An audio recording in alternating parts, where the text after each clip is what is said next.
केंद्रीय मंत्री सावित्री ठाकुर धार जिले की मनावर पहुंची, जहां उन्होंने भाजपा कार्यकर्ता सम्मेलन को संबोधित करते हुए जी राम जी योजना को विकसित भारत की दिशा में ऐतिहासिक कदम बताया।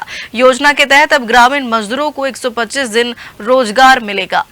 दरअसल मनावर में सामुदायिक मांगलिक भवन में विक्रम भवन सामुदायिक मांगलिक भवन सम्मेलन का आयोजन हुआ, जिसमें केंद्रीय मंत्री सावित्री ठाकुर, भाजपा प्रदेश मंत्री जयदीप पटेल, पूर्व जिलाध्यक्ष धारीवाल एवं भाजपा ग्रामीण धार जिलाध्यक्ष चंचल पाटीदार सहित बड़ी संख्या में कार्यकर्ता शामिल हुए। केंद्रीय मंत्री सावित्री ठाकुर ने कार्यकर्ताओं को संबोधित करते हुए कहा, प्रधानमंत्री नरेंद्र मोदी के दूरदर्शी नेतृत्व में भारत विकसित राष्ट्र बनने की दिशा में तेजी से आगे बढ़ रहा है। इसी क्रम में ग्रामीण रोजगार को सशक्त, पारदर्शी और भरोसेमंद बनाने के उद्देश्य से वीबीजी राम जी योजना एक ऐतिहासिक कदम साबित होगी। काम के बदले अनाज योजना थी, कभी मनरेगा हुई, समय समय के अनुसार वो योजनाएं बदलती हैं। और आज जब वो योजना का नाम दिया गया वीजी राम जी, तो बहुत सारी तकलीफें हुई प्रतिपक्ष को कि ये नाम क्यों दिया गया। उनका ये मतलब नहीं है, उसका नाम शॉर्ट फॉर्म है, बाकी विकसित भारत रोजगार गारंटी मिशन उसका फुल फॉर्म है।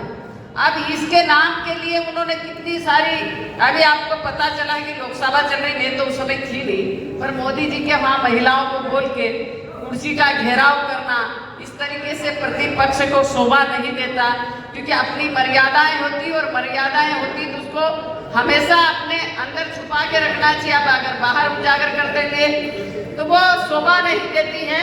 ये खास तौर पे दिखता है कि आप असफल हो प्रतिपक्ष और सफल हमारे माननीय नरेंद्र मोदी है। आप उनका सामना नहीं कर पा रहे, इसलिए आप महिलाओं को वहां सामने बेंच में खड़ा कर रहे हैं। इस प्रकार से जो आज देश में हमारे जो हालात जो चल रहे हैं, देश दुनिया में मैं कहती हूँ कि नरेंद्र मोदी की सरकार आई है, और जब तक नरेंद्र मोदी की सरकार है तब तक ये भारत को 2047 तक विकसित होने से कोई नहीं रोक सकता।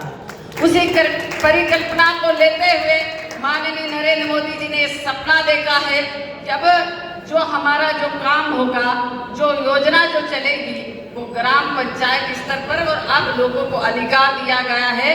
पहले हमारा अधिकार सिर्फ सीमित था, उसमें भ्रष्टाचार होता था। अब इसको पूरी तरह प्रतिबंध करने के लिए अब 125 दिन कर दिए हैं।